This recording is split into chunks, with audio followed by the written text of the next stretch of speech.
सियासत में एक दौर था जब मंडल के दौर में कमंडल की बातें होने लगी थी, क्योंकि राम मंदिर को लेकर के शुरू हुए आंदोलन ने देश की राजनीति की दशा और दिशा दोनों को बदलना शुरू कर दिया था। और आज लगभग 3 दशक के बाद एक बार फिर से ऐसा लगने लगा है कि सियासत मंडल और कमंडल के रास्तों पर जाने की कोशिश में लगी है, या फिर उसे वहां ले जाया जा रहा है। लेकिन ये सवाल बार बार घूम घूम कर सामने क्यों आ रहा है, उसकी तमाम वजह है। पहले उन पर बात कर लेते हैं। दल कोई भी हो, फोकस जाति पर है और धर्म पर भी है। कैसे, ये आप समझिए। नीतीश ने कराई जाति जनगणना, साथ ही अखिलेश का पीडीएफ फॉर्मूला भी हमने देखा। वीपी सिंह की प्रतिमा का चेन्नई में अनावरण किया गया। प्रधानमंत्री मोदी ने लॉन्च की विश्वकर्मा योजना। अयोध्या में राम मंदिर का निर्माण, यानी 2024 के चुनाव को लेकर के जाति मार्ग के साथ साथ सनातन पथ भी तैयार किया जा रहा है। हाल ही में मथुरा जाकर के प्रधानमंत्री मोदी ने भी संदेश दिया कि अब अयोध्या के साथ साथ बीजेपी का फोकस मथुरा पर है। तो उधर चेन्नई में वीपी सिंह की प्रतिमा का अनावरण हुआ, जिसके साथ तीसरे मोर्चे की सुगबुगाहट भी तेज हो गई। अब चेन्नई की प्रेसिडेंसी कॉलेज में पूर्व प्रधानमंत्री वीपी सिंह की मूर्ति के अनावरण के समय अखिलेश यादव की मौजूदगी ने उत्तर भारत की राजनीति में सुगबुगाहट और ज्यादा तेज कर दी है। उनकी मौजूदगी को पीडीए के विस्तार की राजनीति से जोड़कर देखा जा रहा है। सियासी पंडितों का मानना यह है कि विपक्ष देश में एक बार फिर से आरक्षण, जातीय जनगणना और जात पात की राजनीति से सत्ता की कुर्सी तक पहुंचने के सपने देख रहा है, जबकि सत्ता में बैठी भारतीय जनता पार्टी धर्म की बैसाखी के जरिए हैट्रिक लगाने की तैयारी में है। अयोध्या में राम मंदिर का निर्माण हो रहा है, आप जानते हैं। काशी धाम कॉरिडोर बनाया गया। उज्जैन महाकाल महालोक, उसका निर्माण हुआ। विंध्यवासिनी धाम कॉरिडोर, साथ ही मथुरा का तेजी से विकास होना और केदारनाथ धाम, ये तमाम काम ये बताते हैं कि बीजेपी 2024 की लड़ाई को सनातन पथ पर लेकर जाना चाहती है। लेकिन इससे बीजेपी क्या कुछ कर रही है, कैसे उसे फायदा होगा? ये बात साफ है कि बीजेपी के ये चारों योद्धा सनातन पिच पर गजब की बल्लेबाजी इस वक्त करते हुए नजर आ रहे हैं। काशी विश्वनाथ 2024 का चुनाव, महाकाल महालोक बीजेपी की एक बड़ी मैसेजिंग है लोगों तक। भगवान केदारनाथ 167 लोकसभा को सीधा संदेश देगा। राम मंदिर प्राण प्रतिष्ठा उत्तर प्रदेश, एमपी, राजस्थान और उत्तराखंड में काम करेगा। वहीं मथुरा ब्रज की दिव्यता तेलंगाना, छत्तीसगढ़ में हिंदू वोटर्स को बटोरने का काम करेगी। तो बात साफ है, इशारा साफ है कि 88% सनातनी वोटर्स को साधने की पूरी कोशिश बीजेपी कर रही है। साथ ही विपक्ष के तमाम समीकरणों को भी नुकसान इससे पहुंचाया जाएगा और शायद इसीलिए अब बीजेपी भी जातिगत जनगणना की बातें करने लग गई है। और बीजेपी का यही दाव विरोधियों को अब रास नहीं आ रहा। जिस तरीके से समाजवादी पार्टी जातीय जनगणना और पीडीए के मसले पर मुखर होकर बात करती रही, उससे ये तो साफ है कि सपा की रणनीति और सियासी एजेंडा अब तय हो चुके हैं। लेकिन सनातन पथ तैयार करने वाली बीजेपी की जातीय गोलबंदी को भी आप समझना आपको चाहिए, क्योंकि ये बहुत जरूरी है। 2024 में ये वो अहम मुद्दे हैं जिससे बुनाने की कोशिश बीजेपी की तरफ से की जाएगी। ओबीसी फैक्टर, इसके साथ ही 29 केंद्रीय मंत्री जो कि ओबीसी होंगे, 85 सांसद जो ओबीसी हैं, 27% एमएलए ओबीसी हैं, 40% एमएलसी ओबीसी हैं। तो केंद्र सरकार की जो तमाम योजनाएं हैं उससे किस जाति को अब तक फायदा हुआ है और योजनाओं का कितने फीसद हिस्सा कहां खर्च हुआ है, वो भी आपको डिटेल में यहां समझाते हैं। पिछड़ा वर्ग 44%, दलित 19%, आदिवासी हैं 3%, सवर्ण 26%, अल्पसंख्यक 8%। यानी सिर्फ सनातन पथ नहीं बल्कि जाति के कार्ड से भी बीजेपी विरोधियों को घेरती हुई नजर आएगी। और इसलिए ये बात हो रही है कि मंडल और कमंडल की जंग 30 साल बाद फिर से देखने को मिलेगी। केशव प्रसाद मौर्य की बात भी आपको सुनवाते हैं और उस पर अखिलेश के चाचा शिवपाल का पलटवार कैसा रहा वो भी आपको सुनवाते हैं। भारतीय जनता पार्टी जाति जनगणना के खिलाफ नहीं है। ये सपा, बसपा, कांग्रेस या जो भी राजनीतिक दल जाति जनगणना की बात करते हैं, वो सत्ता में रहते हुए कभी भी पिछड़े वर्ग के साथ न्याय नहीं किया, कभी उनका हक देने का काम नहीं किया। भारतीय जनता पार्टी लगातार समर्थन दी है, सबका साथ सबका विकास किया है। देखिए, केशव मौर्य जी को तुरंत इस्तीफा दे देना चाहिए और इसलिए दे देना चाहिए, ये पिछड़े और दलितों की बात सुनते नहीं हैं और कहते हैं कि केंद्र का मामला है। मंत्री हम भी रहे हैं, हम लोग भी तरीका निकालते थे और जब तरीका निकालते थे तो निकल आता था।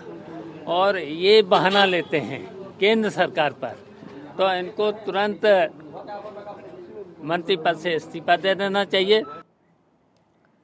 और चलिए अब बात करते हैं चुनावी राज्य यानी राजस्थान की। राजस्थान का रण खत्म हो चुका है।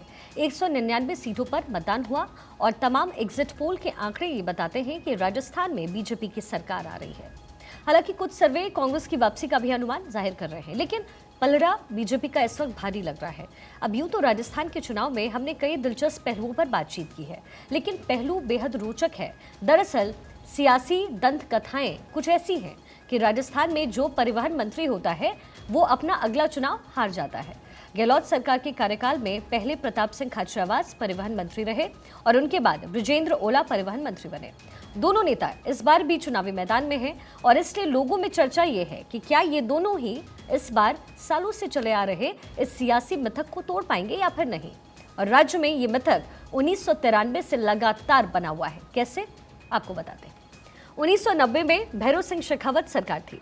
डॉक्टर चंद्रभान और जगमाल यादव परिवहन मंत्री उस वक्त रहे। 1993 में दोनों चुनाव हार गए। 1993 में ही रोहिताश कुमार परिवहन मंत्री रहे। 1998 में वो चुनाव हार गए। 1998 में अशोक गहलोत पहली बार राजस्थान के मुख्यमंत्री बने। उनके मंत्रिमंडल में 3 परिवहन मंत्री रहे। 2003 में छोगाराम बाकुलिया, बनवारी लाल भैरवा और केसी बिश्नोई चुनाव उस वक्त हार गए। अब 2003 में वसुंधरा सरकार में यूनुस खान परिवहन मंत्री बने। 2008 में यूनुस खान चुनाव हार गए। 2008 में बृजकिशोर शर्मा और वीरेंद्र बेनीवाल परिवहन मंत्री बने, लेकिन 2013 में हुए विधानसभा चुनाव में ये दोनों ही हार गए।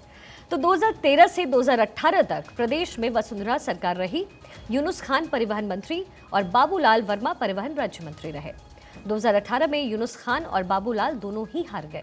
2018 में गहलोत सरकार में प्रताप सिंह खाचरियावास परिवहन मंत्री बने। वर्तमान में बृजेंद्र सिंह ओला परिवहन मंत्री हैं। अब दोनों ने इस बार भी चुनाव लड़ा है। अब ये सवाल लाजमी है कि क्या ये मिथक टूटेगा या फिर इस बार परिवहन मंत्री रहे इन दोनों नेताओं की जीत खतरे में आती हुई नजर आ रही है। तो राजस्थान, मध्य प्रदेश और छत्तीसगढ़ तीनों राज्यों का परिणाम तो 3 दिसंबर को सामने आएगा, लेकिन एग्जिट पोल के जो आंकड़े हैं वो ये संकेत दे रहे हैं कि बाड़े बंदी की जरूरत पड़ सकती है और इसको लेकर के तैयारियां भी पॉलिटिकल पार्टीज तेज कर चुकी है। चर्चाएं तो यहां तक है कि छत्तीसगढ़ के विधायकों के लिए बेंगलुरु में रिजॉर्ट भी बुक कर लिए गए हैं। जी हां, ताकि अगर कुछ भी प्लस या माइनस हो तो फौरन विधायकों को बेंगलुरु शिफ्ट किया जा सके। अब इसी बीच कर्नाटक के deputy CM DK Shiv Kumar ने एक स्टेटमेंट देकर के हलचल और तेज कर दी है। डीके शिव कुमार का कहना है कि कहीं कोई दिक्कत नहीं है, नतीजों के बाद वो हर स्थिति को संभालने के लिए पूरी तरीके से तैयार है। अगर ऐसी कोई भी स्थिति आएगी तो कांग्रेस उसका मुकाबला करेगी। अब ऐसा नहीं है कि तैयारियां सिर्फ कांग्रेस ने की है, बल्कि बीजेपी भी पूरी तरीके से इस मैदान में तैयार नजर आ रही है। छत्तीसगढ़ के अपने विधायकों को कांग्रेस बेंगलुरु शिफ्ट करेगी, ले जाएगी। दावा है कि कांग्रेस ने 72 सीटों वाला चार्टर प्लेन बुक कर लिया है। बीजेपी ने विधायकों को दिल्ली बुलाने की तैयारी कर ली है। राजस्थान, एमपी, छत्तीसगढ़ में कांग्रेस के माथे पर चिंता की लकीरें साफ नजर आ रही है। इन राज्यों में विधायक पहले भी रिजॉर्ट में आराम कर चुके हैं, फरमा चुके हैं और वहां उसका लुत्फ उठा चुके हैं। इससे पहले राजस्थान में जयपुर, जैसलमेर में बाड़ेबंदी हो चुकी है। क्या गहलोत फिर से लेंगे राजस्थान में रिजॉर्ट पॉलिटिक्स का सहारा? एक बड़ा सवाल है कांग्रेस के लिए। छत्तीसगढ़ कांग्रेस विधायक भी कर्नाटक में बाड़ेबंदी कर चुके हैं। भूपेश बघेल भी अपना सकते हैं बाड़ेबंदी का ये फॉर्मूला। साथ ही तेलंगाना में कांग्रेस को बहुमत के संकेत से केसीआर संकट में पड़ते हुए नजर आ रहे हैं। अब विपक्षी सहयोगी दल के साथ केसीआर क्या रिजॉर्ट में शरण लेंगे, ये एक अहम सवाल है। मिजोरम में एमएनएफ, जेपीएम में से किसी का साथ दे सकती है कांग्रेस। हॉर्स ट्रेडिंग की आशंका को लेकर के सभी राजनीतिक दल इस वक्त चिंतित नजर आ रहे हैं। हालांकि 3 दिसंबर को ही ये तय होगा कि क्या कुछ नतीजे सामने आते हैं, यानी पॉलिटिकल पार्टी का जो भविष्य है वो क्या होता है। राजस्थान में अगर देखा जाए तो मोटे तौर पर कांग्रेस में अशोक गहलोत और सचिन पायलट ये 2 चेहरे नजर आते हैं, लेकिन क्योंकि बीजेपी ने कोई चेहरा अभी तक घोषित नहीं किया है, इसलिए ये बड़ी असमंजस की स्थिति है कि अगर बीजेपी सरकार में आती है तो फिर सीएम कौन होगा। बीजेपी के साथ यही स्थिति मध्य प्रदेश और छत्तीसगढ़ में भी नजर आ रही है। तो वहीं छत्तीसगढ़ में कांग्रेस में भूपेश बघेल और टीएस सिंहदेव 2 नामों के बीच की अदावत तो जग जाहिर है, आप जानते हैं। अब ऐसे में सवाल है कि 3 दिसंबर को जो नतीजे आएंगे, लेकिन 3 दिसंबर को दोपहर 12 बजे के बाद जो भी हलचल बढ़ेगी उसका अंत आखिर कहां जाकर होगा, क्योंकि सीएम पद का सवाल चाहे जिससे हो, हर किसी ने कहा है कि ये फैसला कौन करेगा, आला कमान करेगा। लेकिन ये तय है कि 3 दिसंबर के बाद 5 राज्यों में हलचल देखने को जरूर मिलेगी। और इस पूरे मामले पर अब तक क्या कुछ कहा गया है, सबसे पहले आप वो सुन लीजिए। भारतीय जनता पार्टी फिर शानदार बहुमत प्राप्त करने जा रही है।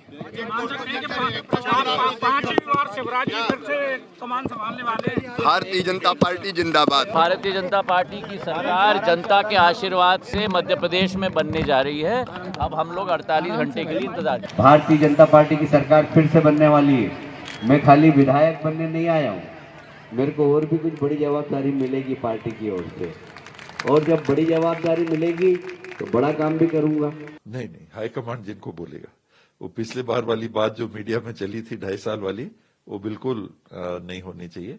कोई हमारे बीच में प्रत्याशी ऐसे, हम लोगों ने आपस में भी बात किया, सभी सीनियर लीडर्स, हमारे स्टेट प्रभारी के साथ मीटिंग हुई थी और हम लोगों ने ये एक राय निर्णय किया है कि हाईकमांड जो तय करेंगे वो हम सबको स्वीकार है। कप्तान जिसको होना होगा, मैं नहीं हूँ।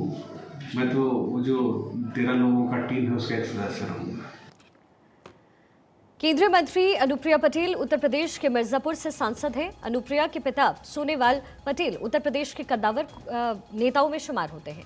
देखिए, ये बात अलग है कि सोनेलाल पटेल कभी भी कोई भी चुनाव नहीं जीते, लेकिन आज उनकी एक बेटी केंद्रीय मंत्री है। दामाद उत्तर प्रदेश सरकार में मंत्री हैं, तो वहीं दूसरी बेटी विरोधी खेमे में है, सपा गठबंधन में है और केशव प्रसाद मौर्य जैसे दिग्गज को हरा करके विधायक बनी है। नाम है पल्लवी पटेल। तो चलिए वापस आते हैं अनुप्रिया पटेल पर। अनुप्रिया एनडीए में शामिल हैं, केंद्र सरकार में भी और उत्तर प्रदेश सरकार में भी।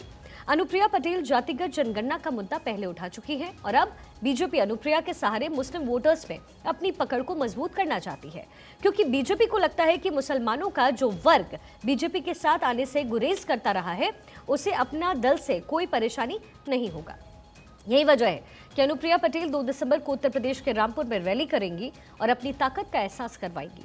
दरअसल रामपुर की सवार सीट पर जब उपचुनाव हुआ तो अपना दल के प्रत्याशी शफीक अंसारी ने जीत दर्ज की। आजम खां का गढ़ रामपुर आज सियासी सरपस्ती से मरहूम है और ऐसे में बीजेपी जो यहां लोकसभा उपचुनाव जीत चुकी है, वो अपना दल को साथ लेकर के इसे किले को अपनाना चाहती है और पूरी तरीके से तैयार करना चाहती है। अब रामपुर की रणनीति कैसे बनाई जाएगी, ये भी आप समझिए। रैली में मुरादाबाद मंडल के 5 जिलों से कार्यकर्ता पहुंचेंगे। रामपुर के फिजिकल कॉलेज मैदान में ये रैली रखी गई है, इसका आयोजन हुआ है। रामपुर में 50% मुस्लिम वोटर्स हैं। मुरादाबाद मंडल में 6 लोकसभा सीटें हैं। रामपुर, आजमगढ़ ये वो सीटें हैं जहां 2019 में बीजेपी को हार का सामना करना पड़ा, लेकिन उपचुनाव में ये दोनों ही सीटें बीजेपी जीत गई। ऐसे में बीजेपी के हौसले बुलंद हैं और बीजेपी को लगता है कि अपना दल के सहारे वो मुस्लिम वोटर्स को बहुत हद तक साधने में कामयाब हो सकती है।